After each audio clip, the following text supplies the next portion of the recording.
রাশিয়ার কৃষ্ণসাগর উপকূলীয় তুয়াপসে শহরের তেল শোধনাগার ও টার্মিনালে ইউক্রেনের ধারাবাহিক ড্রোন হামলায় এক ভয়াবহ পরিবেশ বিপর্যয় তৈরি হয়েছে। গত 2 সপ্তাহে 4বার হামলার শিকার হওয়া এই শোধনাগারে গত শুক্রবারও নতুন করে আগুন লেগেছে। এই অগ্নিকাণ্ড থেকে নির্গত বিষাক্ত ধোঁয়ার প্রভাবে ওই এলাকায় কালো বৃষ্টি পড়ছে এবং প্রায় 30 মাইল উপকূলীয় এলাকা তেল ছড়িয়ে দূষিত হয়ে পড়েছে।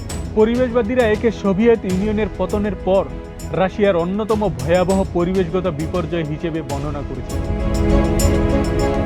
অগ্নিকাণ্ড থেকে সৃষ্ট ঘন কালো ও ঝাঁঝালো ধোঁয়া তুয়াপসে শহরের আকাশ ঢেকে ফেলেছে। এই ধোঁয়া থেকে বৃষ্টির মতো তৈলাক্ত ও বিষাক্ত ফোঁটা বাসিন্দাদের উপর পড়ছে, যাকে স্থানীয়রা কালো বৃষ্টি বলছেন।